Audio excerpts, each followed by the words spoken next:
السلام عليكم ورحمة الله وبركاته. الحمد لله رب العالمين،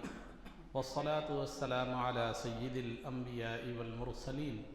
وعلى آله وأصحابه أجمعين ومن تبعهم بإحسان إلى يوم الدين. أما بعد، قال الله تبارك وتعالى في القرآن المجيد والفرقان الحميد: أعوذ بالله من الشيطان الرجيم، بسم الله الرحمن الرحيم. واعتصموا بحبل الله جميعا ولا تفرقوا، صدق الله العظيم. قال الله تبارك وتعالى في شأن حبيبه صلى الله عليه وسلم: إن الله وملائكته يصلون على النبي يا أيها الذين آمنوا صلوا عليه وسلموا تسليما. اللهم صل وسلم وزد وبارك على حبيبك سيدنا ونبينا ومولانا محمد وعلى آلہ واصحابہ اجمعین. عزیزان محترم،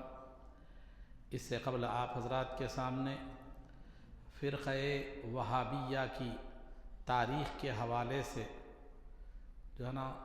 تفصیلی طور پر تذکرہ کیا جا رہا تھا. یہ بات بتلائی گئی تھی کہ فرقہ وہابیہ کے جو بانی ہیں وہ محمد بن عبد الوہاب نجدی ہیں،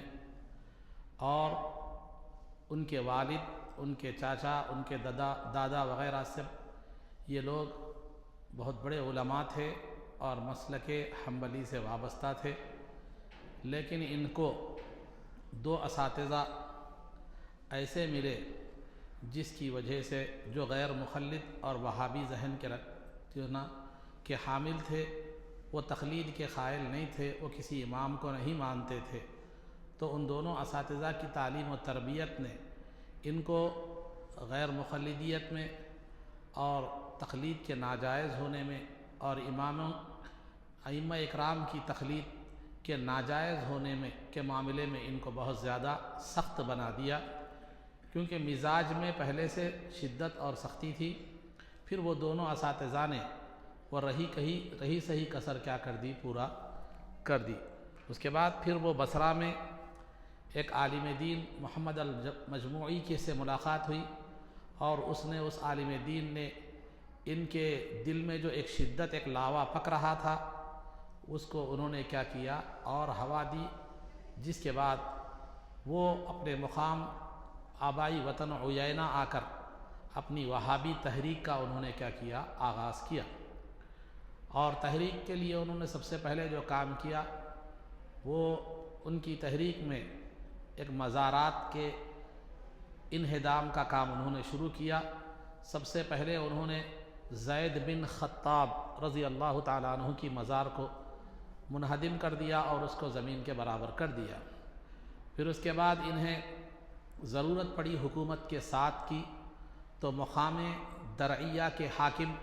محمد بن سعود سے انہوں نے کیا کیا، مفاہمت کی اور اتحاد کیا. اس کے بعد ایک معاہدہ طے پایا حکومت کے درمیان اور ان کے درمیان کہ تلوار حکومت کی ہوگی اور تعلیم ان کا ہوگا، محمد بن عبد الوہاب نجدی کا ہوگا تعلیم. تو لہذا اس کے بعد پھر مقام احسا حسا پر حملہ ہوا، اور حکومت کا سب جب ساتھ ان کا جو ہے نا مل گیا تو ان کی طاقت میں اور اضافہ ہوا، اور اس طاقت نے ظلم و ستم کا بازار گرم کیا. چنانچہ انہوں نے جو ہے کربلا پر حملہ کیا، اور محمد بن عبد الوہاب نجدی صاحب کی زندگی میں 3 بادشاہ گزرے ہیں. ایک کا نام محمد بن سعود جو پہلا تھا، اور یہ سعودی عربیہ کا بانی ہے. دوسرا اس کا بیٹا عبدالعزیز بن محمد، یہ تیسرا جو ہے نا سعود بن عبدالعزیز. یہ 3 بادشاہ کا زمانہ انہوں نے دیکھا ہے، لیکن سعود بن عبدالعزیز کا پورا زمانہ نہیں دیکھا. اس کے بعد جو ہے نا کچھ دن اس کی زندگی کے، اس کا زمانہ، اس کی بادشاہت کے دیکھے. تو بہرحال یہ 3 بادشاہوں سے، یہ 3 امیروں سے مل کر انہوں نے جو اپنے مسلک کا پرچار کیا، ظالمانہ انداز میں بھی، مال و دولت کی حیثیت سے بھی، ہر حیثیت سے اس کا مختصر سا خاکہ آپ کے سامنے پیش کیا جائے گا۔ ان لوگوں سے مل کر انہوں نے جو ہے نا مختلف کارہائے نمایاں انجام دیے۔ کربلا پر حملہ ہوا، کربلا پر حملہ ان کی تاریخ تفصیلی ہے، لیکن میں خلاصہ آپ کے سامنے رکھ رہا ہوں۔ یہ 3 بادشاہوں کے زمانے کے جو مظالم ہے وہ مختصر طور پر میں آپ کے سامنے رکھ رہا ہوں۔ تو لہذا اس کے بعد کربلا پر انہوں نے حملہ کیا اور امام حسین رضی اللہ تعالیٰ عنہ کی مزار کو اور اس پر جو قبہ اور گنبد بنی ہوئی تھی اس کو انہوں نے شہید کر دیا، اور اس قدر شہید کر دیا کہ اس کا نام و نشان ختم کر دیا۔ چونکہ امام حسین رضی اللہ تعالیٰ عنہ میدان کربلا میں شہید ہوئے تھے، یزیدیوں نے آپ کے سر کو آپ کے جسم سے جدا کر دیا تھا اور لے کر دمشق لے گئے تھے۔ دمشق جو ملک شام کا علاقہ ہے، دمشق لے کر گئے تھے یزید کے پاس، لیکن دوسرے دن شہادت کے دوسرے دن مقامی قریب کے لوگوں نے جو ہے نا وہاں کے لوگوں نے آ کر شہداء کے قبر نماز جنازہ پڑھائی اور ان کی تدفین عمل میں لائی۔ تو امام حسین رضی اللہ تعالیٰ عنہ کا جسم مبارک بھی کربلا میں ہی مدفن ہے، وہیں پر جو ہے نا آپ آرام فرما ہے جسم مبارک۔ لیکن سر مبارک کے بارے میں جو ہے نا علماء کے درمیان رائے مختلف ہے، لیکن سب سے مضبوط رائے یہ ہے کہ آپ کا سر مبارک آپ کی والدہ محترمہ بی بی فاطمہ رضی اللہ تعالی عنہ کے پہلو میں دفن ہے۔ تو بہرحال وہاں پر کربلا میں جو ہے نا امام حسین رضی اللہ تعالیٰ عنہ کی مزار تھی اور لوگوں کی جو ہے نا آماج گاہ تھی، ہر عام و خاص کی زیارت گاہ تھی،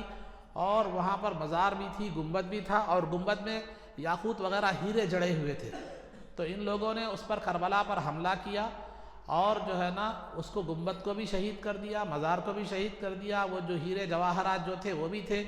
اور لوگوں نے وہاں پر جو نذرانے کے طور پر جو بھی رقم وغیرہ سونا چاندی رکھا وہ بھی انہوں نے چڑھاوے جس کو ہم آج کے دور میں کہتے ہیں وہ بھی لے لیا، بلکہ وہاں کے شہر کے لوگوں کا بھی مال و متاع لوٹ لیا اور کئی لوگوں کو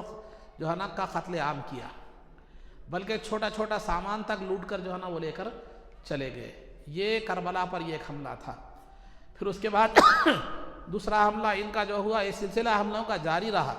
اس کے بعد دوسرا حملہ جو ہوا اس کے بعد طائف پر، طائف کا انہوں نے محاصرہ کر لیا، اور وہاں کا حاکم جو تھا غالب شریف اس کا نام تھا، تو لہذا وہ قلعے میں بند ہو گیا۔ انہوں نے اس کو جو ہے نا محاصرہ کر کے وہاں کے لوگوں کو تنگ کر دیا، اور وہ آدمی جو ہے نا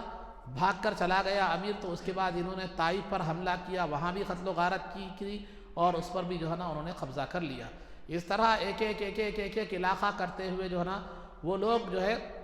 اس طرح تلوار کے زور پر مختلف علاقے قبضہ کرتے رہے، یہاں تک کہ مکہ مکرمہ پر بھی انہوں نے جو ہے نا کیا کیا، حملہ کیا، اور مدینہ منورہ میں بھی مکہ مکرمہ میں بھی جو امام حسن رضی اللہ تعالیٰ عنہ کی مزار تھی، اور جو ہے نا طلحہ رضی اللہ تعالیٰ عنہ کی مزار تھی، اور بزرگوں کے جتنے بھی مزارات تھے، مزارات پر جو گنبدیں تھیں، عمارتیں تھیں، ان کو بھی توڑ دیا، مزارات کو بھی توڑ دیا، اور اس انداز میں زمین کے برابر کر دیا کہ اس کا نام و نشان نہیں رہا۔ یہ تھا ان کا ظالمانہ رویہ۔ دوسرا انہوں نے جو ہے نا، میں نے اس سے قبل کے جمعہ میں آپ حضرات کے سامنے ایک وہابی عالم دین کا ذکر کیا تھا کہ سفر نامہ ارض القرآن کے حوالے سے انہوں نے کہا تھا کہ سعودی میں دیگر کوئی بھی کتابیں، دنیا کے دیگر ممالک میں جب ایئرپورٹ پر آدمی اترتا ہے تو مذہبی کتابوں کی چھان بین نہیں کی جاتی، لیکن جو ہے نا دیگر کتابیں ہوں تو وہاں چھان بین کی جاتی ہے، لیکن سعودی کا ایک انداز یہ ہے کہ وہاں دیگر کتابوں کی اتنی زیادہ چھان بین نہیں کی جاتی جتنی مذہبی کتابوں کی تھی۔ تو لہذا ان لوگوں نے اپنے مذہب کی اشاعت کے لیے، اپنے جو ہے نا تحریک کی اشاعت کے لیے، اپنے عقائد کو جو ہے نا نافذ جو ہے نا اپلائی کرنے کے لیے انہوں نے جہاں تلوار کا سہارا لیا، وہاں پر پیسے کا بھی جو ہے نا پیسے بھی وہاں پر پانی کی طرح بہائے، اور دوسرا انہوں نے ایک کام یہ بھی کیا کہ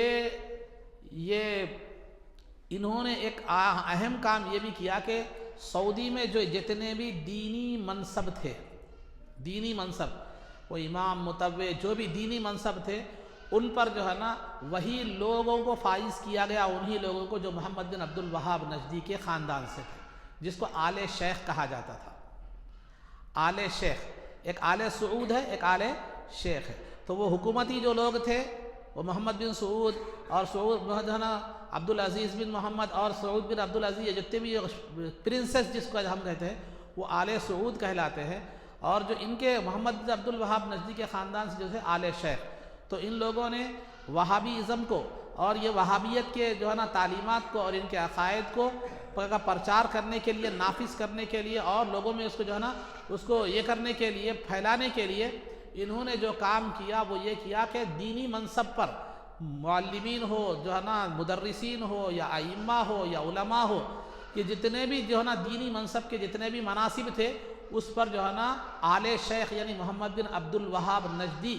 کے جو ہے نا خاندان کے لوگوں کو انہوں نے کیا کیا، اس پر فائز کیا۔ ہاں اکا دکا چند لوگوں کو ایسے بھی فائز کیا گیا جو ان سے خاندان سے نہیں تھے، یہ اس وقت جب کہ ان کے پاس کوئی آدمی موجود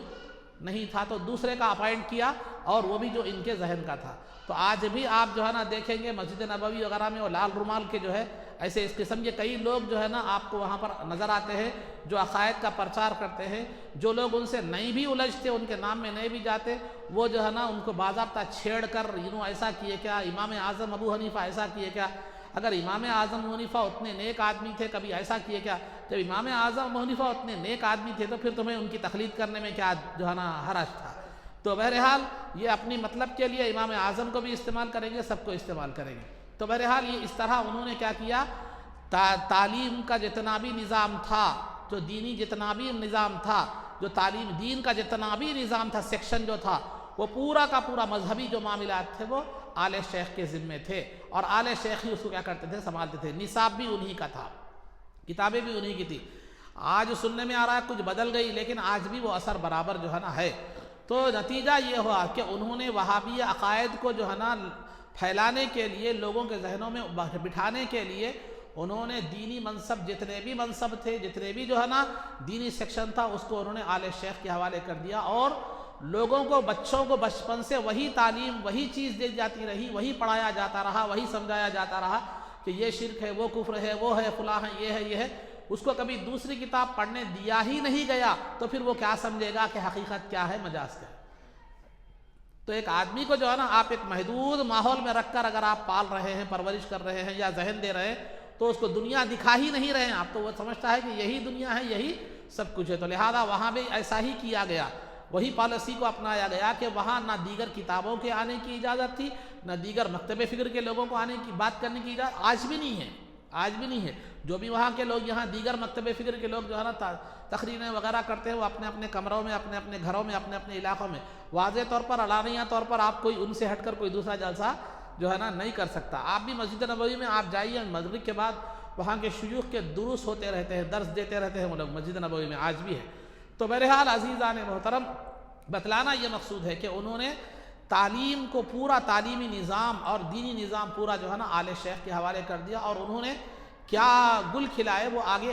آل شیخ کے عقائد، محمد بن عبد الوہاب نجدی کے جو عقائد ہیں وہ آگے تذکرہ کروں گا، وہی عقائد کو انہوں نے کیا کیا، اپوائنٹ کیا۔ تو بہرحال انہوں نے دیگر کتابوں کو نہ الاؤ کیا، نہ اجازت دی، نہ دیگر مکتب فکر کے لوگوں کو اجازت دی، بلکہ نصاب ان کا، لوگ ان کے، تعلیم ان کی، تربیت ان کی، اوڑھنا بھی چھوڑنا وہی۔ تو بچہ اسکول کی جب پڑھنے کے قابل ہوتا ہے، وہاں سے لے کر کلیہ، بلکہ جو ہے نا پی ایچ ڈی کے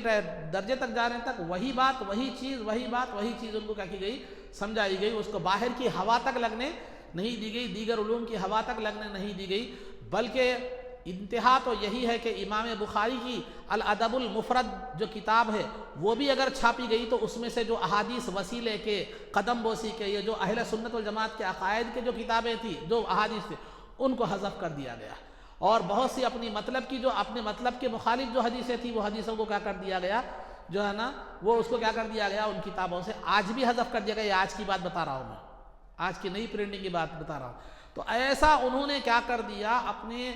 بچے کو کدھر بھی دیکھو بس وہی چیز نظر آنا، وہی عقیدہ نظر آنا، وہی تعلیم ملنا، وہی چیز۔ تو یہ طریقہ کار انہوں نے کیا کیا، اپنایا۔ تو تعلیمی طور پر اس طرح کیا، اور جو ہے نا حکومتی سطح پر انہوں نے جو ہے نا طاقت کا زور استعمال کرتے ہوئے جتنے معتقدین تھے، اولیاء سے، بزرگوں سے، صحابہ سے معتقدین تھے، ان کو بھی جو ہے نا، ان کو جو ہے نا سب کو کافر قرار دے کر ان کا قتل کیا کر دیا، جائز قرار دیا گیا، اور ان کے مال کو کفار کے مال کی طرح مال غنیمت سمجھا گیا اور لوٹ لیا گیا۔ جو ان کی پیروی کرا تلوار کی نوک پر ان کو خاموش رکھا گیا، ان کو چھوڑ دیا گیا، جو ان کی عقیدے کے مطابق نہیں رہا ان کو کیا کر دیا گیا،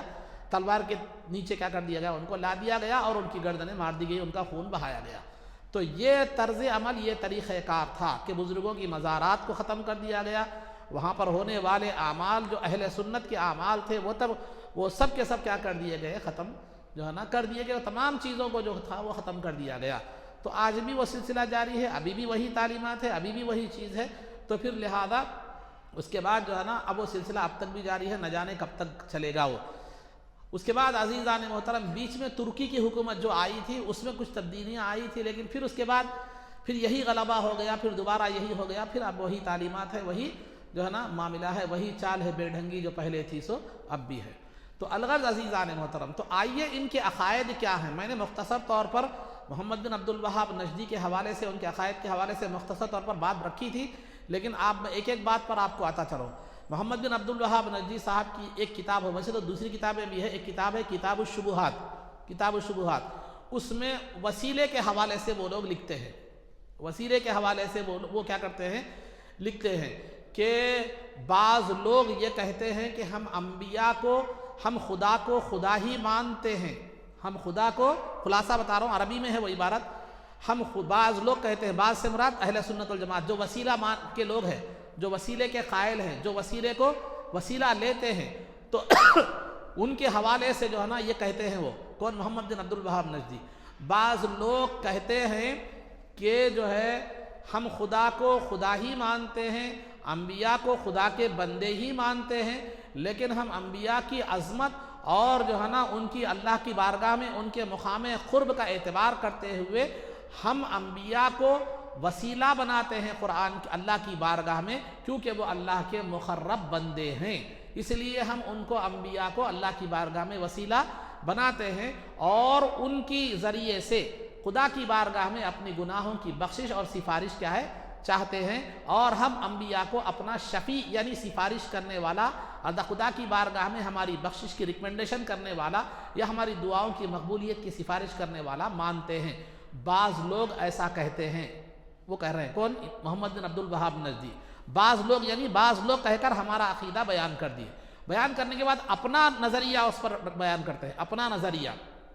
کہ ایسے لوگوں سے ویسے ہی جہاد کرنا چاہیے جیسے نبی پاک صلی اللہ علیہ وسلم نے مشرکوں سے جہاد کیا تھا، ان لوگوں سے ویسے ہی جہاد کرنا چاہیے جیسے نبی پاک صلی اللہ علیہ وسلم نے مشرکوں سے جہاد کیا تھا۔ کیوں؟ وہ کہتے ہیں کہ مشرکوں نے بھی اپنے معبودوں کو، اپنے خداؤں کو، اپنے دیوی دیوتاؤں کو خدا کی بارگاہ میں سفارشی بنا کر پیش کیا تھا، خدا کی بارگاہ میں سفارشی بنایا تھا، انہوں نے خدا کی بارگاہ میں ان کا مقام جو ہے نا، ان کا ایک خدا کے مقرب ان کو بنایا تھا، خدا کا مقرب بنا کر انہوں نے خدا کی بارگاہ میں اپنے دیوی دیوتاؤں کو خدا کی بارگاہ میں سفارش کرنے والا بنایا تھا۔ وہ لوگوں میں، ان لوگوں میں کوئی فرق نہیں ہے، ان لوگوں نے بتوں کو، اپنے معبودہ نے باطل کو سفارشی بنایا تھا اور خدا کی بارگاہ میں ان کا ایک مقام بتلایا تھا۔ یہ لوگ بھی انبیاء کو کیا کر رہے ہیں، سفارشی بنا رہے ہیں اور خدا کی بارگاہ میں ان کا مقام کیا کر رہے ہیں، بتا رہے ہیں۔ تو لہذا سرکار نے جس طرح مشرکوں کے ساتھ جہاد کیا، ان کے ساتھ بھی جہاد کرنا ہے، کیونکہ یہ بھی مشرکوں کی طرح ہی جو ہے نا وسیلہ کیا کر رہے ہیں، خدا کی بارگاہ میں بنا رہے ہیں۔ یہ ہے، تو اس میں آپ کو جو باتیں معلوم ہوتی ہیں، سب سے پہلی بات تو یہ ہے کہ یہ خدا کی بارگاہ میں انبیاء کی عظمت، خدا کی بارگاہ میں خدا کے انبیاء خدا کے مقرب بندے ہیں، یہ اس کے قائل نہیں تھے۔ دوسرا، انبیاء کو وسیلہ بنانا یا ان کو سفارشی بنانا خدا کی بارگاہ میں، یہ ایسا ہی ہے جیسا مشرکین اپنے معبودوں کو خدا کی بارگاہ میں سفارشی بناتے ہیں، ایسا۔ تو لہذا یہ عمل، ان کا عمل مشرکوں جیسا ہے، لہذا یہ بھی مشرک ہے، ان سے قتال یعنی جنگ جائز ہے، اور پھر جو ہے نا ان کا مال غنیمت ہے، ان کا قتل حلال ہے۔ اب میں آپ کے سامنے یہ بات بتاتا چلوں، پہلے جو کافر ہیں، یقیناً کافر بھی کافروں کے تعلق سے قرآن کہتا ہے، مشرکوں کے تعلق سے، کہ مشرک جو بتوں کو جو ہے نا پوجتے تھے، خدا کے علاوہ دیگر بتوں کو کیا کرتے تھے، جو ہے نا پوچھتے تھے، وہ لوگ کہتے تھے، کیا کہتے تھے، ما نعبدہم الا لیقربونا الی اللہ زلفا، قرآن کی آیت ہے کہ ہم ان بتوں کو اس لیے جو ہے نا ہم ان بتوں کو اس لیے پوجتے ہیں تاکہ وہ ہمیں خدا سے قریب کر دے، لہذا وہ بھی خدا کی اپنے بتوں کو خدا کا قرب حاصل کرنے کے لیے استعمال کرتے تھے، یہ بھی انبیاء کو خدا کا قرب حاصل کرنے کے لیے کیا کر رہے ہیں، استعمال جو ہے نا کر رہے ہیں، لہذا دونوں کا عمل مشرکانہ ہے۔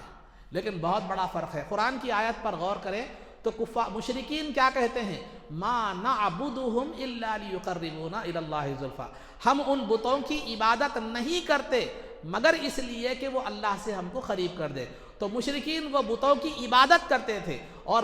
عبادت کس کی جاتی ہے، خدا کی جاتی ہے، تو وہ بتوں کو خدا کا درجہ دیتے تھے اور ان کی عبادت کرتے تھے اور اس عبادت کو خدا کے قرب کا ذریعہ مانتے تھے۔ لیکن اہل سنت والجماعت انبیاء کو جو ہے نا نہ خدا سمجھتے، نہ ان کی عبادت کرتے سمجھتے، نہ ان کی عبادت کرتے، بلکہ وہ اللہ کے مقرب بندے ہیں، اللہ کی بارگاہ میں ان کا ایک مقام ہے، ہم گناہگار ہیں، خطا کار ہیں، لہذا ان کے وسیلے سے اگر دعا مانگی جائے تو قبول ہوگا، تو لہذا یہ جو ہے نا ہمارا عقیدہ یہ ہے۔ وہ بتوں کو سفارشی بناتے تھے تو خدا کا درجہ دے کر ہم انبیاء اور اولیاء کو خدا کی بارگاہ میں وسیلہ اور سفارشی بناتے ہیں تو خدا کے محبوب بندے سمجھ کر، تو دونوں میں کتنا فرق ہے، دونوں میں کتنا فرق ہے، یہ فرق جو ہے نا سمجھا نہیں جا سکا، یہ فرق سمجھا جو ہے نا نہیں جا سکا، اس کے لیے توفیق ضروری ہے۔ اسی وجہ سے اللہ سرکار کی حدیث صحیح ہے، حدیث صحیح ہے کہ سرکار فرماتے ہیں من یرید اللہ بہ خیرا یفقہہ فی الدین، کہ اللہ جس کے ساتھ بھلائی کا ارادہ کرتا ہے اسے دین کی سمجھ عطا فرماتا ہے۔ کسی عالم کو علم مل جائے لیکن دین کی سمجھ نہ ملے تو پھر وہ خیر نہیں ہے، وہ خیر نہیں ہے، علم کے ساتھ ساتھ دین کی سمجھ بھی ہونی چاہیے، ورنہ پھر معاملات ایسے ہوتے ہیں۔ تو پہلا جو کفار کی جو ہے نا کفار سے مشابہت، مشرکین سے مشابہت دیے ہے، مشابہ قرار دی کس کو، ان کا وسیلہ مشرکین کی طرح ہے، تو پہلے تو نہیں ہے بالکل۔ آپ کے بعد سامنے بات واضح طور پر آ گئی کہ جو ہے نا وہ وسیلہ وہ لوگ خدا کی حیثیت سے ان کو جو ہے نا وہ اپنے بتوں کو کیا کرتے تھے، خدا کی بارگاہ میں پیش کرتے تھے۔ ہم جو ہے نا خدا کی حیثیت سے نہیں پیش کرتے، خدا کے محبوب بندے ہونے کی حیثیت سے کیا کرتے ہیں، ان کا وسیلہ مانگتے ہیں۔ اور دوسری بات، محمد بن عبد الوہاب نجدی صاحب نے اسی کتاب، وہی عبارت کتاب الشبہات کی عبارت میں آگے فرمایا کہ انبیاء کے لیے خدا کی بارگاہ میں کوئی مقام نہیں ہے، انبیاء کے لیے خدا کی بارگاہ میں کوئی مقام جو ہے نا نہیں ہے کہ جس کی بنیاد پر ان کے خدا کا مقرب ہونے کی بنیاد پر ان کو وسیلہ کیا کیا جا سکے، بنایا جا سکے۔ انبیاء کے مقام کے تعلق سے دیگر انبیاء کی بات نہیں کروں گا، وقت مختصر ہے، سرکار کا مقام میں آپ کے سامنے بتلاتا چلو، سرکار کا مقام آپ کے سامنے بتلاتا چلو۔ قرآن کریم میں اللہ رب العزت فرماتا ہے اِنَّكَ لَتَهْدِي إِلَى صِرَاطٍ مُسْتَقِيمٍ، کہ اے محبوب صلی اللہ علیہ وسلم آپ لوگوں کو جو ہے نا صراط مستقیم کی ہدایت دیتے ہیں، صراط مستقیم کی طرف رہنمائی کرتے ہیں۔ تو اللہ نے سرکار کو ہادی قرار دیا، ہدایت دینے والا، صراط مستقیم کی طرف رہنمائی کرنے والا قرار دیا۔ پھر دوسرا اس سے بڑا مقام آپ کو بتا کرو، وَلَسَوْفَ يُعْطِيكَ رَبُّكَ فَتَرْضَىٰ، کہ اے محبوب ہم آپ کو اتنا کچھ عطا کریں گے کہ آپ راضی ہو جائیں گے۔ یہ کس سے کہا جاتا ہے؟ کیا جس کا مقام نہیں ہے اس سے کہا جاتا ہے؟ خدا کی رضا چاہتے ہیں دو عالم، خدا چاہتا ہے رضا محمد، تو خدا سرکار کی رضا کا پابند نہیں ہے بلکہ یہ سرکار کی محبت ہے سرکار سے اس کی۔ تو وَلَسَوْفَ يُعْطِيكَ رَبُّكَ فَتَرْضَىٰ کا مقام کیا ہے، یہ مقام کو سمجھ نہیں سکتے کوتاہ عقلیں، لہذا عزیزان محترم اے محبوب ہم آپ کو اتنا کچھ عطا کریں گے کہ آپ راضی ہو جائیں گے۔ سرکار فرماتے ہیں کہ حدیث ہے، اس کی تفسیر میں بہت سے محدثین نے حدیث دی، میں اس وقت تک راضی نہیں ہوں گا جب تک اللہ پوری امت کو نہ بخش دے۔ تو الغرض، اور دوسرے مقام پر اللہ نے فرمایا کہ جو ہے نا سرکار، اور ایسی 20 جو ہے نا آیتیں ہیں، میں اب چونکہ وقت مختصر ہے تو سرکار کا مقام اللہ کی بارگاہ میں نہیں ہے،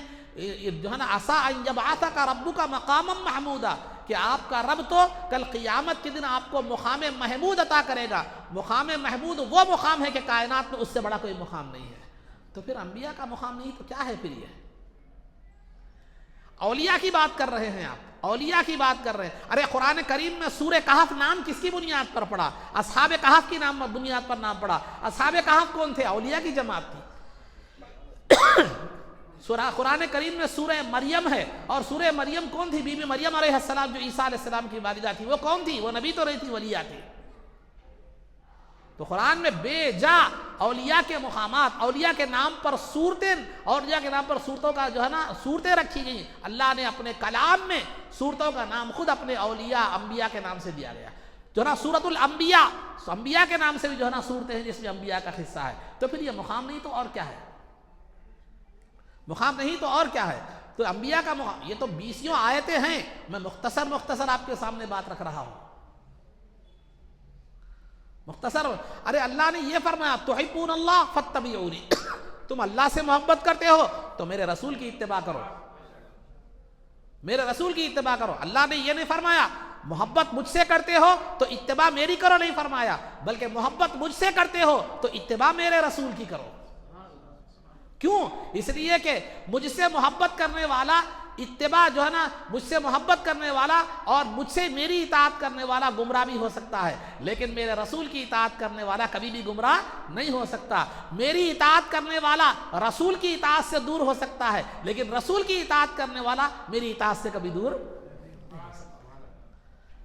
میری اطاعت سے کبھی دور نہیں ہوتا۔ اور یہاں تک بھی اللہ نے فرمایا وَيُحِلُّ لَهُمُ الطَّيِّبَاتُ وَيُحَرِّمُ عَلَيْهِمُ الْخَبَائِثَ، میرے محبوب کی شان تو یہ ہے کہ وہ پاکیزہ چیزوں کو حلال قرار دیتے ہیں اور خبیث ناپاک چیزوں کو حرام قرار دیتے ہیں۔ مشکات اٹھا کر دیکھیے، رسول پاک صلی اللہ علیہ وسلم نے خود فرمایا کہ اللہ نے جو چیزیں حرام کی ہیں، میں نے جو چیزیں حرام کی ہیں اس کی تعداد اس سے زیادہ ہے، اللہ کی حرام کردہ چیزوں سے زیادہ ہے۔ پھر یہ سب مقامات نہیں تو کیا ہے انبیاء کے؟ آپ جس چیز کو چاہے حلال کر سکتے ہیں، جس چیز کو چاہے حرام کر سکتے ہیں۔ سرکار کو اللہ نے حرام و حلال کا اختیار دیا، اور حبیب اللہ کا محبوب جو ہے نا بنایا، اور آپ کو یہ اعلان فرمایا کہ اللہ آپ سے اتنا کچھ عطا کرے گا کہ آپ اس سے کیا ہو جائیں گے؟ راضی ہو جائیں گے۔ یہ محبت اور قرب کی علامت ہے تو اور کیا ہے؟ تو نتیجہ یہ نکلا کہ محمد بن عبد الوہاب نجدی نے جن وسیلے کو ناجائز اور حرام وسیلہ لینے والوں کو جو ہے نا ان سے جنگ اور ان کا قتل جائز ہے جس بنیاد پہ کہا تھا، وہ دو بنیادیں بھی غلط ہیں، کیونکہ کفار و مشرکین سے وسیلہ لینے والے کسی بھی حیثیت سے مشابہ نہیں ہو سکتے، کیونکہ کفار مشرکین اپنے معبودوں کو جن بتوں کو وسیلہ بناتے تھے وہ ان کے معبود کا درجہ رکھتے تھے۔ ہمارے پاس انبیاء اور صالحین معبود کا درجہ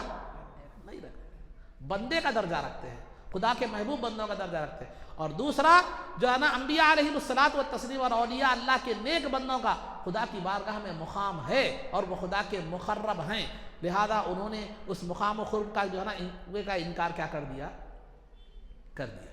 تو یہ پہلا عقیدہ تھا۔ یہی عقیدے پر آج بھی جو ہے نا جو محمد بن عبد الوہاب نجدی کے ماننے والے آج بھی وہی عقیدے پر قائم ہیں، خواہ وہ ہندوستان میں ہو یا ہندوستان کے علاوہ۔ وہ وسیلے کو جائز نہیں سمجھتے، وسیلے کو وہ نہیں سمجھتے۔ اور اس پر وسیلے پر میں نے سابق میں جو ہے نا عقائد میں جو ہے نا میں نے وسیلے کے عنوان سے بہت تفصیلی طور پر بحث کی ہے، لیکن یہ میرا عنوان نہیں ہے، میں بتا رہا ہوں وسیلے کے جائز ہونے کے تعلق سے بے شمار جو ہے نا واقعات بھی ہے، احادیث بھی ہے، وہ میں نے ذکر کر دی ہیں، اس مستقل عنوان پر میں نے جو ہے نا وہ بات بیان کر دی ہے۔ تو خلاصہ گفتگو یہی ہے کہ محمد بن عبد الوہاب نجدی صاحب جو تھے وہ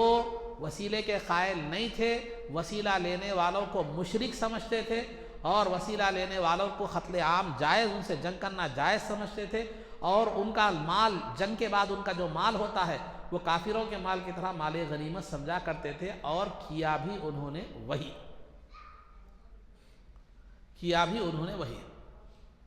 یہ چند باتیں تھی جو آپ حضرات کے سامنے بیان کی گئی، انشاءاللہ پھر دیگر باتوں کا تذکرہ آگے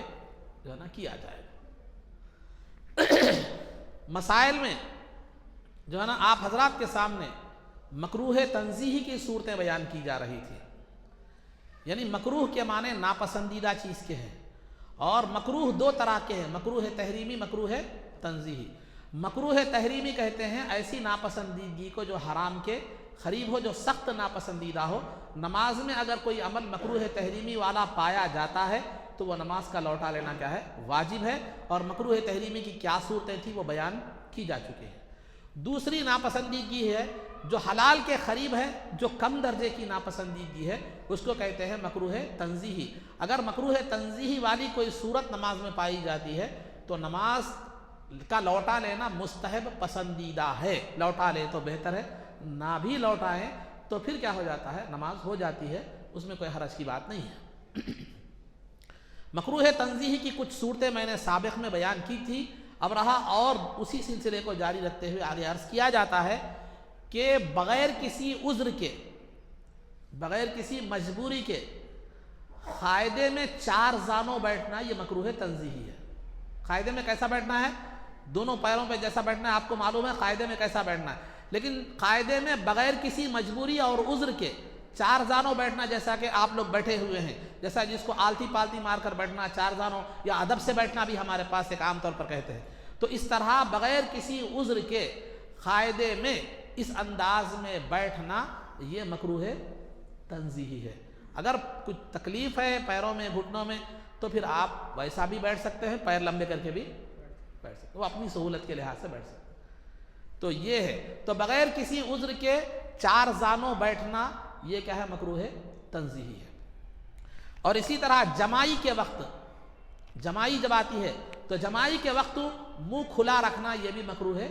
تنزیہی ہے۔ جمائی کے وقت منہ کھلا رکھنا یہ بھی جو ہے نا مکروہ تنزیہی۔ جمائی جب آتی ہے تو آپ کو کرنا کیا ہے، اگر آپ نماز میں قیام کی حالت میں ہے تو سیدھے ہاتھ، پہلے تو نیچے کے ہونٹ کو دانت میں پکڑ کر اس طرح جمائی بند کرنے کی کوشش کرنا، روکنے کی، نہیں ہو رہا تو آپ اگر قیام کی حالت میں ہے تو سیدھے ہاتھ کو جو ہے نا منہ پر رکھیں، سیدھے ہاتھ کا پچھلا حصہ، اور اگر آپ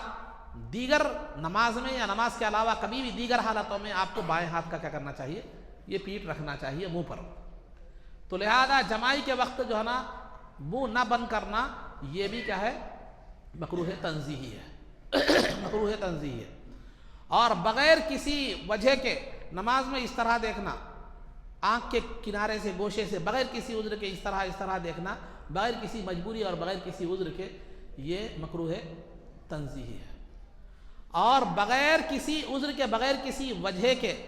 عمل خلیل کرنا، عمل خلیل میں ہلکی سی تھوڑی بہت ایک آدھ حرکت کرنا، زیادہ حرکت کرے تو نماز ٹوٹ جاتی، لیکن بغیر کسی وجہ کے عمل خلیل کرنا، ایک آدھ حرکت کرنا، بعض لوگ یوں کر رہے ہیں، یوں کر لے رہے ہیں خالی،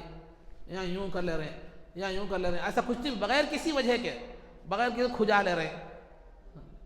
تو کپڑے سیدھے کر لے رہے ہیں، یہ ایسا بغیر کسی وجہ کے اگر آپ ایک آدھ حرکت کرتے ہیں، وجہ سے کر رہے ہیں تو پھر اس کی اجازت ہے۔ بغیر کسی وجہ کے آپ اگر ایک آدھ حرکت عمل خلیل کرتے ہیں تو اس سے وہ بھی کیا ہے، نماز میں مکروہ تنزیہی ہے، مکروہ تنزیہی ہے۔ اور تیسری بات یہ ہے کہ جب آپ قیام سے سجدے میں جاتے ہیں، قیام سے سجدے میں جاتے ہیں تو پہلے گھٹنے رکھنا ہے زمین پر، اس کے بعد ہاتھ رکھنا ہے، اس کے بعد ناک اور پیشانی رکھنا ہے۔ پہلے گھٹنے، ہاتھ، اس کے بعد ناک اور پیشانی، یہ رکھنا ہے، یہ ترتیب سے آپ کو جانا ہے۔ اگر آپ گھٹنے پہلے رکھنے کے بجائے پہلے ہاتھ رکھے اس کے بعد گھٹنے رکھے تو یہ بھی مکروہ تنزیہی ہے، یہ بھی مکروہ تنزیہی ہے۔ اور سجدے سے اٹھتے وقت کیا کرنا ہے، پہلے ناک اور پیشانی اٹھانا ہے، اس کے بعد ہاتھ اٹھانا ہے، اس کے بعد گھٹنے اٹھانا ہے۔ لیکن کیا کر دیے، پہلے ہاتھ اٹھانے کے بجائے ہاتھ ویسے ٹیک کر گھٹنے پہلے جو ہے نا اٹھا دیے، بعد میں ہاتھ اٹھا رہے ہیں، تو یہ بھی مکروہ تنزیہی ہے۔ اگر کسی مجبوری کی بنیاد پر ہے تو کوئی حرج نہیں، گھٹنوں میں درد ہے یا جسم بوجھل ہو گیا، طاقت نہیں ہوتی تو ایک الگ بات ہے، بلا کسی عذر کے ایسا نہیں کرنا چاہیے۔ سجدے میں جاتے وقت پہلے گھٹنے، اس کے بعد ہاتھ، اس کے بعد ناک اور جو ہے نا پیشانی، اس کے بعد اٹھتے وقت پہلے ناک اور پیشانی اٹھانا، ہاتھ اٹھانا، اس کے بعد گھٹنے جو ہے نا اٹھانا چاہیے۔ اور اٹھتے وقت بھی جو ہے نا بغیر ٹیکا لیے کے اٹھنا ہے، زمین کا سہارا لیے بغیر کیا کرنا ہے، اٹھنا ہے۔ اگر مجبوری ہے پھر الگ بات ہے، بغیر کسی مجبوری کے زمین کا سہارا لینا یہ بھی مکروہ تنزیہی ہے، زمین کا سہارا لینا مکروہ تنزیہی ہے۔ اور اسی طرح جو ہے نا نماز میں ایک دم لال کپڑے پہن کر، گیرو کا کلر جس کو کہتے ہیں، گیرو کا کپڑا، لال کلر کے کپڑے پہن کر یا بالکل پیلے کلر کے کپڑے پہن کر یہ جو ہے نا نماز پڑھنا یہ بھی مکروہ تنزیہی ہے۔ اسی طرح ریشم کا لباس پہن کر نماز پڑھنا، ریشم کا کپڑے کا لباس پہن کر نماز پڑھنا یہ بھی مکروہ تنزیہی ہے، یہ بھی مکروہ تنزیہی ہے۔ اور آگ لگ رہی ہو، آگ دہک رہی ہے، آگ جل رہی ہے تو آگ کے سامنے نماز پڑھنا یہ بھی مکروہ تنزیہی ہے. یعنی آگ کے سامنے، چونکہ ایک آگ کو سجدے کی طرح ایک کیفیت ہوتی ہے، یہ مکروہ تنزیہی ہے. اب آگ کے بجائے آپ خندیل ہے، چراغ ہے یا موم بتی ہے تو اس میں کوئی حرج کی بات نہیں ہے. اگر آگ ہے، بڑی آگ لگ رہی ہے، تو چونکہ غیر مسلموں سے، آتش پرستوں سے، آگ کی پوجا کرنے والوں سے ایک قسم کی مشابہت ہے، اس لیے ویسی جگہ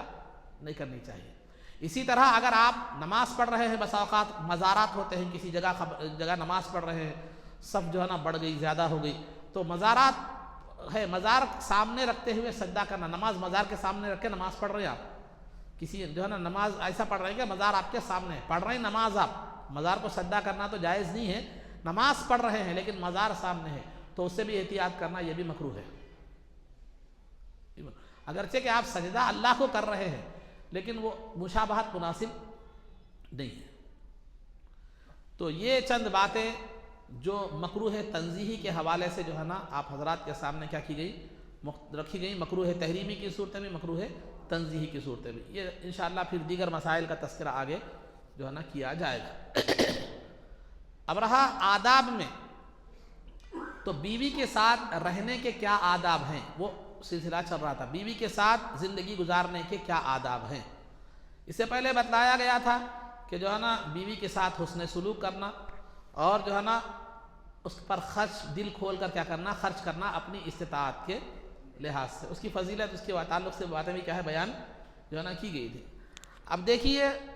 انسان ہے، انسان میں کچھ خرابیاں بھی ہوتی ہیں، کچھ اچھائیاں بھی ہوتی ہیں. تو لہذا بسا اوقات بیوی کی بعض عادتیں پسند نہیں آتی، بسا اوقات بیوی پسند نہیں آتی، تو نا بیوی پسند نہیں آتی، تو ایسا بھی ہوتا. تو اگر بیوی کی کچھ عادتیں پسند نہیں آتی ہیں، بعض عادتیں اچھی بھی ہوتی ہیں، بعض عادتیں کیا ہوتی ہیں، خراب بھی ہوتی ہیں. تو لہذا اگر بیوی کی کوئی عادت پسند نہیں آئے، خراب نظر آئے، تو اس کے ساتھ صبر کا معاملہ کرنا چاہیے، اور اس کی جو اچھی عادتیں ہیں اس کو پیش نظر رکھ کر کیا کرنا چاہیے، اس کے ساتھ درگزر کا معاملہ کیا کرنا چاہیے، کرنا چاہیے، درگزر کا معاملہ کرنا جو ہے نا چاہیے. تو صبر کا معاملہ، درگزر کا معاملہ، اور اس کے ساتھ حسن اخلاق کا معاملہ کرنا چاہیے. ہر چیز پر اس کو سرزنش کرنا، بعض چیزیں نظر انداز کر دیں. ہاں اگر کوئی واقعی وہ غیر شرعی کام کرتی ہے تو پھر اس پر آپ کو روک لگانا چاہیے، اس پر آپ یہ کرنا چاہیے. یا کوئی کام، کوئی غلطی بار بار کر رہی ہے کہ وہ غفلت کی وجہ سے، لاپرواہی کی وجہ سے اگر کچھ کر رہی ہے، تو تنبیہاً جو ہے نا اس پہ یا آپ اس کو کیا کر سکتے ہیں، روک سکتے ہیں. لیکن اس میں بھی اخلاقی رویہ ہونا چاہیے، جہالت کا پہلو اپنانا نہیں چاہیے. یہ بیوی کی بعض عادتیں اگر خراب ہوں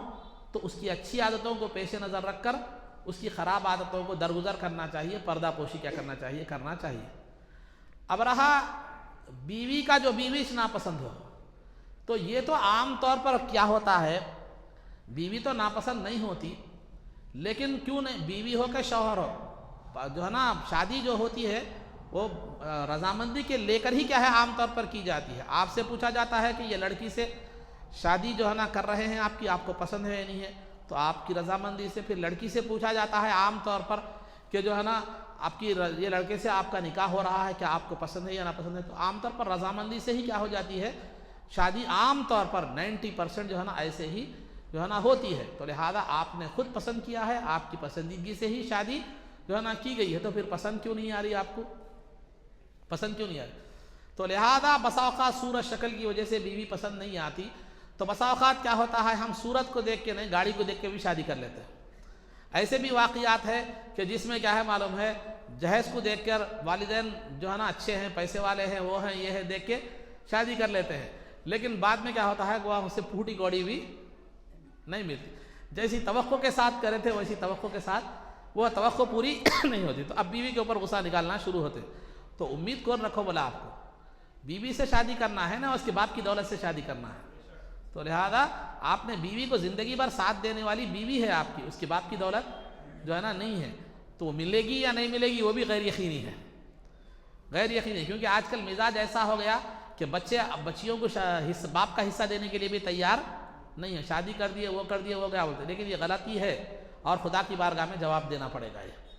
تو بہرحال تو کبھی کبھار بیوی کو کسی مقام پر جو ہے نا یہ نہیں ہوتی. تو اگر قرآن کریم میں اللہ تعالیٰ فرماتا ہے فَإِن كَرِهْتُمُوهُنَّ فَعَسَىٰ أَن تَكْرَهُوا شَيْئًا وَيَجْعَلَ اللَّهُ فِيهِ خَيْرًا كَثِيرًا، ہو سکتا ہے کہ اگر تم عورتوں کو ان کی کسی عادت کی وجہ سے یا ان کی کسی چیز کی وجہ سے ناپسند کرو، لیکن اللہ اس میں تمہارے لیے بھلائی کا سامان رکھا ہو، یہ بھی ہو سکتا ہے۔ تو لہذا اگر بیوی کی کوئی عادت پسند نہیں آ رہی تو پھر جو ہے نا آپ کو کیا کرنا چاہیے، بیوی کے ساتھ دوسری اچھی عادتوں کو پیش نظر رکھ کر جو ہے نا آپ کیا کرنا چاہیے، اس کو یہ کرنا چاہیے۔ جیسے مثال کے طور پر اگر آپ کوئی چیز بازار سے خرید کے لائے، مثال کے طور پر سمجھانے کے لیے آپ اپنی پسند سے بازار سے کوئی چیز خرید کر لائے، لانے کے بعد ایک فون ہی لائے، سمجھو ایک فون ہی لائے، فون لائے تو کیا کرتا معلوم ہے، ایک دوست بولا ارے میاں بہت مہنگا لے لیا تو، بولے تو اب آپ کیا کرتے ہیں، نہیں ایسا ہے، اس کے اندر یہ فیچر ہے، اس کے اندر یہ فیچر ہے، یہ فیچر ہے، یہ فیچر ہے، یہ فیچر ہے، بول کے آپ کیا کرتے ہیں، وہ اپنی پسند کو ثابت کرنے کی کوشش کرتے ہیں، اس کی خوبیاں کیا کرتے ہیں آپ بیان کرتے ہیں۔ تو فون تو 3-4 سال کا رہتا ہے، لیکن یہ زندگی بھر کا معاملہ ہے، تو لہذا اس کے ساتھ ویسا ہونا چاہیے، کیونکہ آج کل فون 3 سال 4 سال سے زیادہ جو ہے نا نہیں چل رہے، اگر چل بھی گئے کسی کے پاس تو پھر وہ 5G آ گیا تو پھر 6G آ گیا تو یہ پرانے ہو جاتا ہے، یہ سپورٹ نہیں ہوتا۔ تو بہرحال یا تو فون پسند نہیں آتا یا تو سروس پسند نہیں آتی، کچھ نہ کچھ ہوتا۔ تو بہرحال عزیزان محترم، اور بعض لوگوں کا مزاج ہوتا ہے، کبھی ایک چیز پر قناعت نہیں کرتے، ایک کے بعد پھر دوسری، کپڑوں کے ایسا یہ پسند، یہ پرانے ہو گئے دوسرے بدلنا، بیوی کوئی کپڑے نہیں ہے یاد رکھیے، تو یہ مزاج بنتا جا رہا ہے، تو عورت ہو کہ مرد ہو، اللہ رب العزت نے جو ہے نا جو دیا ہے مقدر میں اس پر قناعت کرے۔ ہاں اگر آپ کی استطاعت ہے، اگر آپ کو جو ہے نا ضرورت ہے تو دوسری تیسری چوتھا نکاح کر سکتے ہیں آپ، شریعت نے اس کی اجازت دی ہے، بشرطے کہ آپ کو ضرورت ہو اور جو ہے نا آپ ان کے حقوق کیا کر سکے، ادا جو ہے نا کر سکے وہ۔ تو لہذا عزیزان محترم، تو لہذا عام طور پر نکاح جو ہے نا لڑکے یا لڑکی کا اس کی پسند سے ہی کیا جاتا ہے، پھر بعد میں ناپسندیدگی یہ کچھ عوارضات کچھ دیگر چیزوں کی وجہ سے ہوتی ہے، تو لہذا انسان کو چاہیے کہ ان پر غور و فکر نہ کرے، بلکہ کیا کرے معلوم ہے، جو اللہ نے دیا ہے اس پر راضی رہیں، اس کی اچھائیوں اور خوبیوں کو دیکھ کر اس کی کوتاہیوں سے کیا کریں، درگزر کریں۔ یہاں ضمناً میں آپ کو ایک بات بتلانا چاہتا ہوں، آج کل اگرچہ کہ یہ ذہن رکھنے والے لوگ بہت کم ہیں، لیکن ہیں آج بھی دنیا میں ایسے لوگ، گاؤں میں یا جہاں تعلیم نہیں ہے یا جہالت عام ہے، ویسا ماں باپ بولتے ہیں بچیوں کو یا بچوں کو ہم جیسی کر کے لائے ویسی کر لینا، لنگڑی ہو، للی ہو، کالی ہو، کلوٹی ہو، جیسی ہو، لڑکے کو ویسی بولتے ہیں، لڑکی کو ویسے بولتے ہیں، ہم جیسی کر کے لائے ویسی کر لینا۔ بعض گھروں میں تو یہ بھی ماحول ہے کہ بچی سے یا بچے سے پوچھتے بھی نہیں، شادی کر کے لا لیتے ہیں، تو یہ بالکل غلط ہے۔ شریعت میں ایک آپشن ہے، فقہ میں ایک آپشن ہے، استرضاء بالغہ، یعنی جو بالغ لڑکا یا بالغ لڑکی ہوتی ہے تو نکاح سے پہلے انہیں ان کی پسند پوچھنا ضروری ہے، ضروری ہے۔ ہم جیسی کر کے لائے ویسی نہیں، تمہارے کو زندگی گزارنا نہیں ہے، اس کو زندگی گزارنا ہے۔ نتیجہ کیا ہوتا، ایک دوسرے کو پسند نہیں رہتے، یا لڑکا کسی اور لڑکی سے نکاح کا ارادہ رکھتا ہے، لڑکی کسی اور لڑکے سے نکاح کا ارادہ رکھتا ہے، تو نتیجہ کیا ہوتا، شادی کے چند دن کے بعد گھر کیا ہوتا، کشمیر بن جاتا، ادھر انڈیا ادھر پاکستان دونوں مل کے۔ تو لہذا یہ گھر کیا ہو جاتا، جھگڑے لڑائی، کیونکہ جو چیز انسان کے دل کو نہیں بھائی پسند نہیں آئی، ظاہر سی بات ہے وہ چند دن اچھا دکھتا جو ہے نا، اس کے بعد پھر لڑائی جھگڑے شروع ہو جاتے ہیں، بلکہ میں اشارتاً آپ کو بتا رہا ہوں غلط قدم بھی کیا ہو جاتے ہیں، اٹھ جاتے ہیں، اشارتاً بات رکھنا ہوں، آپ میرے سے زیادہ سمجھ سکتے ہیں اس معاملے میں، غلط قدم بھی کیا ہوتے ہیں، اٹھ جاتے ہیں۔ تو لہذا ماں باپ کو چاہیے کہ اپنی اولاد لڑکی ہو یا لڑکا ہو اس سے نکاح کرتے وقت اس کی رضامندی پوچھ لیا کریں، ایک پہلو یہ بھی ہے۔ دوسرا پہلو یہ بھی ہے کہ ہمارے نوجوان جو ہے نا اپنے پسند کی جو ہے نا شادی کرنا چاہتے ہیں، ماں باپ کی پسند کا لحاظ نہیں رکھتے۔ میری ان سے یہ گزارش، یہ خواہش ہے کہ آپ کی جو زندگی ہے، آپ بہت بڑے قابل ہوں گے، آپ بہت پڑھے لکھے ہوں گے، سب کچھ ہوں گے، لیکن تجربہ عمر کے ساتھ آتا ہے۔ تجربہ آپ کو کوئی یونیورسٹی میں کوئی کالج میں نہیں ملتا، زندگی آپ کو تجربہ دیتی ہے۔ تو لہذا آپ کے ماں باپ آپ سے زیادہ تجربہ رکھتے ہیں، آپ سے زیادہ جو ہے نا وہ کیا کرتے ہیں، زندگی کو دیکھے ہوئے ہیں، زیادہ آپ سے زیادہ لوگوں کی انہیں پہچان ہے۔ تو اگر آپ کے ماں باپ اگر آپ کے لیے کوئی لڑکی پسند کر رہے ہیں، بلا وجہ اس کا انکار مت کیجیے، بلا وجہ آپ اس کا انکار، ہاں واقعی کوئی عذر ہے، کوئی وجہ ہے تو آپ انکار کر سکتے ہیں، لیکن بلا وجہ اس کا انکار مت کیجیے، ماں باپ کی پسند سے راضی ہوئیے۔ آپ چمک دھمک کو دیکھنے والے ہیں لیکن وہ زندگی کی حقیقت سے واقف ہے، وہ آپ کی پسند کی بنیاد اور معیار چمک دھمک کے اوپر ہوتا ہے، اور چمک دھمک کیا ہوتی ہے وہ چند دنوں میں ختم ہو جاتی ہے، لیکن وہ جو دیکھتے ہیں ماں باپ، وہ زندگی گزارنے کا سلیقہ، یہ زندگی گھر کو لے کر چل سکتی ہے یا نہیں چل سکتی، یہ چیز دیکھتے ہیں۔ یہ چمک دھمک چند دن میں ختم ہو جاتی لیکن وہ سلیقہ مندی زندگی بھر ساتھ دینے والی ہے، یہ بات کو بھی نوجوان ذہن میں رکھیں۔ آپ کو ایک بات مثال کے طور پر سمجھاتا چلو، جو چیز اوریجنل ہوتی ہے اس میں زیادہ چمک دھمک نہیں ہوتی۔ اب آپ روڈ پہ ملتے، ٹیپ ریکارڈ ملتے، دیکھیں روڈوں پہ، اس کے اندر اتنے آپشن رہتے ہیں، اتنے کھٹکے رہتے ہیں، یہ اس میں سے ایک بھی کام نہیں کرتا، یا کام بھی کرا تو چند دن کرتا۔ تو یہ ظاہری چمک و دمک یہ اوریجنلٹی کی نشانی نہیں ہے۔ جو چیز اوریجنل ہوتی ہے اس میں زیادہ چمک دھمک نہیں ہوتی، وہ دیکھتے ہی پہچان میں آ جاتی ہے کہ یقیناً یہ جو ہے نا یہ اوریجنل ہے، یہ کیا ہے معلوم ہے، حقیقی ہے۔ چونکہ چیز خراب ہے تو چمک دھمک تو ہونا ضروری ہے، جو چیز اچھی ہوتی ہے اس کو چمک دھمک کی ضرورت نہیں ہوتی۔ آپ جو کالجوں میں یا دیگر مقامات پر باہر جو دیکھتی ہیں وہ پی او پی کی دیواریں ہوتی ہیں، وہ پی او پی کی دیواریں ہوتی ہیں، لیکن والدین وہ پی او پی کی دیواروں کو نہیں دیکھتے، اندر دیوار صحیح ہے یہ نہیں وہ دیکھتے ہیں۔ ہماری اولاد کے لیے کتنا زندگی بھر سہارا وہ بن سکتی ہے، وہ دیوار نہیں وہ ہے یہ نہیں دیکھتے۔ نہیں کریشر کی بنائی ہوئی دیوار ہے، اوپر پی او پی کرے تو پھر جو ہے نا وہ آپ پی او پی کو دیکھتے ہیں لیکن وہ پی او پی کو نہیں دیکھتے، بلکہ اندر کی حقیقت کو دیکھتے ہیں۔ وہ زندگی کا تجربہ بتاتا ہے، زندگی کی جو ہے نا وہ حقیقت ہے۔ تو میرا نظریہ، میرا بتانے کا مقصد یہ ہے کہ والدین بھی اولاد کے جذبات کا لحاظ رکھیں، ان کے پسند کا خیال رکھیں، اور بچہ جس لڑکی کو پسند کر رہا ہے واقعی وہ قابل ہے، واقعی وہ سنجیدہ ہے، واقعی وہ گھر سنبھالنے کے قابل ہے، تو والدین اپنی انانیت کی بنیاد پر اسے انکار نہ کریں۔ بچہ پسند کیا ہے لہذا ہم کیوں کر رہا، ایسا مت کریں۔ واقعی اگر اس میں خوبیاں ہیں تو برابر اس سے نکاح کریں، خاندانی اعتبار سے، سلیقہ مندی زندگی گزارنے کے اعتبار سے۔ اور لڑکے کو بھی چاہیے چمک دھمک کے بجائے، والدین نے اگر جو لڑکی جو ہے نا پسند کی ہے واقعی وہ آپ کی زندگی کے لیے موضوع ہے، آپ کی زندگی کو سنوار سکتی ہے، تو پھر جو ہے نا وہ آپ اس کو راضی ہو جائیں، اسی میں آپ کی بہتری ہے۔ یہ میک اپ، یہ پی او پی، یہ چمک، یہ دھمک، یہ چند دن میں چلے جانے والی ہے۔ صبح میں محمود ہوتے ہی پورا اتر جاتا، صبح میں محمود ہوتے ہی کیا ہو جاتا، تاج محل جا کے پرانی حویلی بن جاتی ہے، پھر وہ پرانی حویلی زندگی بھر کیا کرنا پڑتا، آپ کو لے کر چلنا پڑتا۔ تو لہذا حقیقت میں جو خوبصورتی ہوتی ہے وہ اخلاق کی خوبصورتی ہوتی ہے۔ اخلاق کی خوبصورتی کبھی ختم نہیں ہوتی، ظاہری خوبصورتی ختم ہو جاتی ہے، ظاہری خوبصورتی۔ تو آپ کا پسند کا معیار جو ہوتا ہے وہ ظاہری خوبصورتی ہوتا ہے، ماں باپ کی پسند کا جو معیار ہوتا ہے وہ اخلاقی خوبصورتی کا ہوتا ہے، جو ہمیشہ باقی رہنے والی ہے۔ تو عزیزان محترم، تو یہاں دونوں کی بھی غلطیاں بسا اوقات ہوتی ہے، تو یہ دونوں غلطیوں سے بھی جو ہے نا ہمیں بچنے کی ضرورت ہے، اس کا لحاظ رکھنا چاہیے۔ تو یہ چند باتیں تھیں جو میں نے آپ حضرات کے سامنے بیوی کے ساتھ حسن سلوک کے حوالے سے بات رکھی۔ اللہ رب العزت سے دعا ہے کہ جو کچھ بھی کہا گیا اس پر عمل کی توفیق رفیق عطا فرما، عزت و عافیت کی زندگی دے اور ایمان پر ہمارا خاتمہ فرما،